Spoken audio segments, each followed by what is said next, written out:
Hello and welcome to a new video. In today's video, we're going to take a look at the top teams for the Open Ultra League with the buff Pokemon. We're going to also have, I think, the Summer Cap Great League Edition at the same time, which you're going to see a video towards tomorrow, so stay tuned for that. I already took a look at the meta as well. Just have to do the video for it. But yeah, today we're going to take a look at the top teams for the Open Ultra League, and of course we have mainly here buff Pokemon. It was actually not intentional. I kind of wanted to just make good teams, and at the end of the day, all of them had buff Pokemon in it, so here we go. Hopefully you enjoy this video, so if you do, feel free to leave a like, subscribe. It is the best way of helping me out, and let's take a look here at team number 1. We're going to have a core that is quite, one that you're going to see quite often, I would say. Dragonite together with the Porygon is going to be very, very strong. I could even see that Dragonite could be a cool Say-Stop, and then you have Primeape or the Annihilate in the back. Annihilate is a bit better as a closer here if you want to run it. Primeape is still a bit better as a Say-Stop if you want to run it. If you don't have a Dragonite, you can also go for something like Annihilate in the closer position and then have the Charizard as your Say-Stop. That all kind of would be alright. We're going to have here as counters, especially something like the Armored Mewtwo, but also like Pokemon here, maybe like the Jirachi, which still would be a little bit tricky. The rest you should kind of be fine against. Armored Mewtwo is going to be one of those Pokemon that you're going to see quite often up here as well. Like as like Pokemon, it might be a bit difficult. Armored Mewtwo is a Pokemon that I predict to be very, very strong in this meta. It's a Pokemon that's going to have a lot of nice hard-hitting stab damage with Confusion as well as Side Strike, but it also has the best coverage option with Dynamic Punch in the current meta here. So yeah, if you have not built an Armored Mewtwo, or if you don't have one, then you're kind of in a position where you maybe want to try to find someone to trade it, because it's going to be one of the best Pokemon in the Ultra League for the foreseeable future. And we're going to have a team for this Pokemon later as well, but we're going to see it here already as a Pokemon that might be a bit tricky to deal with, again, in the Pokemon down there, because it is actually very good against Togekiss as well. Not so much if they're on Dazzling Gleam. If they're on Psyshock, you completely hard-roll them with their charge moveset from the opponent, like from the Togekiss, which is like the Pokemon that I wanted to take a look at here as well. You're going to have Swampert, Togekiss, Kommo-o, like they all work quite well together. I actually haven't seen anyone really use Kommo-o yet in the Great League, which I kind of want to try out as well. But as we will see here, this is going to be a very, very solid team, very, very solid lineup. We're going to have Cresselia as an answer for this, because Cresselia has access to Confusion, which is super effective against the Kommo-o, also of course Moonblast. It has access to Grass Knot, which is going to be super effective against Swampert, and then Togekiss in the back.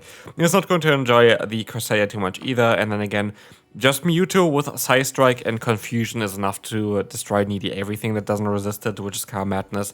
So those could be Pokemon that can be a bit tricky. The rest you should be able to deal with this team. Team number 3, we are going to have here the Steelix. You can also run Registeel in the lead, any kind of good Steel type. You're going to have Armored Mewtwo in the back here. If you have this Pokemon, you should try it out. Alternative option would be still kinda Cresselia, but Armored Mewtwo just has like the coverage against a Steel type Pokemon, which you don't have with Cresselia. We're going to have Gyarados as our Say-Stop here. Gyarados together with the Steelix is going to be very, very good, as Gyarados is going to be able to also have like the Dragon type coverage. Here, funnily enough, still, even though Breaking Swipe got nerfed quite significantly, it is recommended to run Breaking Swipe on the Steelix for this meta, which is kind of interesting, as you're going to see as well. You are going to be able to beat quite a lot of Pokemon with that, so I don't know. Interesting to see that this is the case here, that you want to have this move still. But that's going to be a very solid team. Again, very, very much bulky team Pokemon here as well, other than like Gyarados. Armored Mewtwo is going to be such a menace. Like, it's going to be such a good Pokemon to run. Another good Pokemon to run is going to be Kingdra. Kingdra looks amazing in this meta. Together with Cresselia, this Pokemon is going to be very, very cool.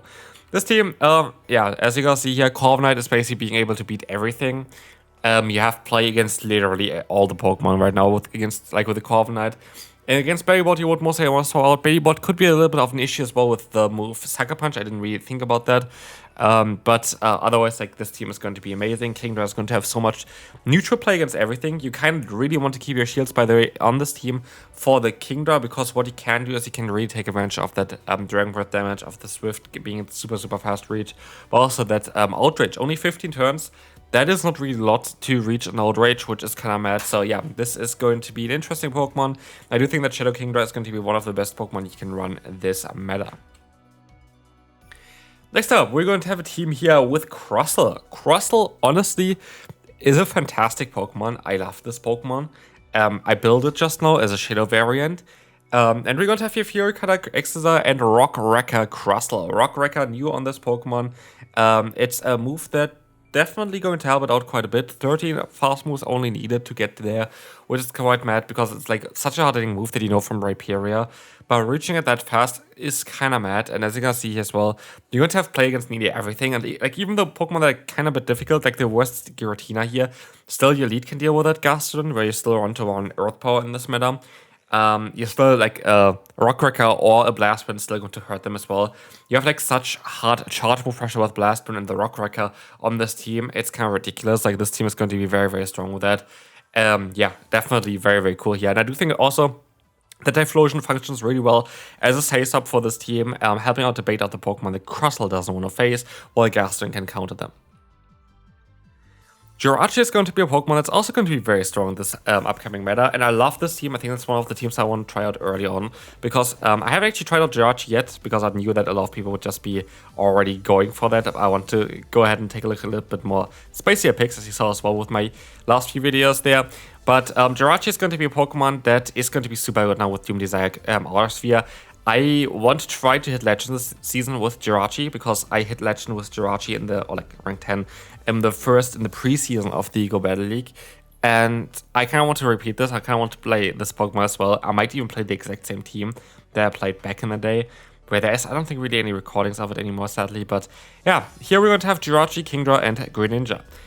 This is perfectly working together, because you're going to have the lead here that's going to be great against anything that's not a fire or like a Ghost or a Dark-type Pokemon, which all are going to be countered by Greninja. What does Greninja want to face? Fighter or Fairy or Grass? Either resisted or does super effective damage here with the Jirachi, so it's basically a perfect matchup there.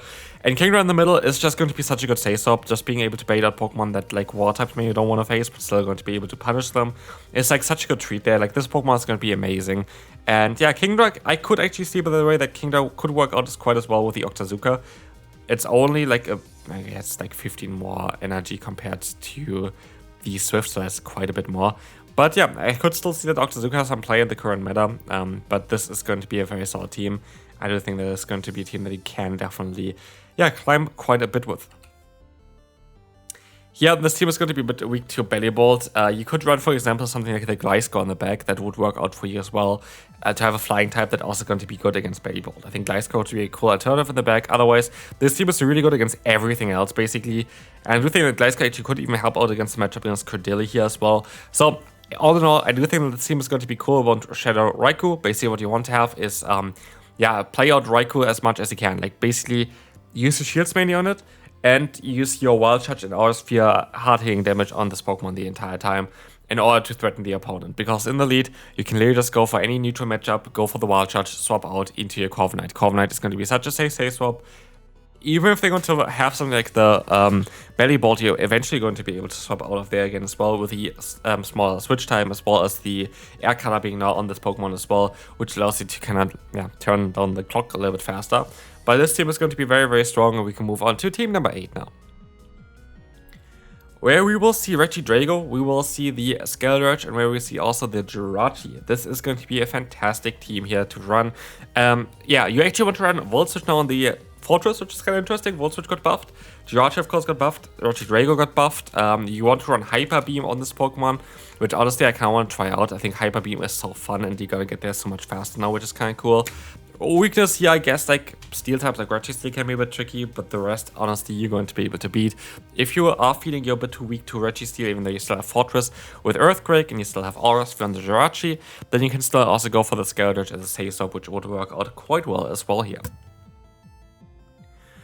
Team number 9 is going to be with the Swampert.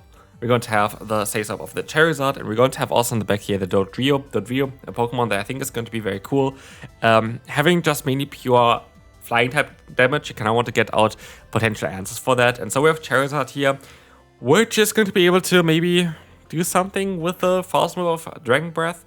Air Cutter going to be a cheap move, and then you have like Blast Burn to just burn things down.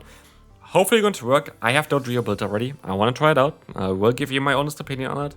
And yeah, this is going to be it for team number 9. We can move on now to the final team for today's video, which is going to be a team around Nidoqueen. Nidoqueen hasn't really been seen that much yet, but like Mudslap, Poison Fang, and Earth Power Stone here together is going to be kind of crazy. I definitely want to try this Pokemon out. We have Primeape here as a Say-Up, we have Gustle in the back. Those all work out really, really well together. This is looking like a really solid team to run. And as we will see here as well, this is going to, be a solid team on paper as well. Like, it's going to be working out quite well. Like, Nidoqueen is going to work out really well together with the Gustle. Gustle can really do a lot against Steel-type Pokemon or Fairy-type Pokemon, which Nidoqueen can quite easily deal with, while Nidoqueen maybe struggles a little bit with the Ghost-types that resist the Poison-type damage. And we're going to see here as well that, Gustle is going to work out quite well for that. And so, this is going to be it for today's video. I hope you enjoyed it. If you did, feel free to leave a like. And I will see you tomorrow for the top teams for the other cup that we have also coming up. See you then.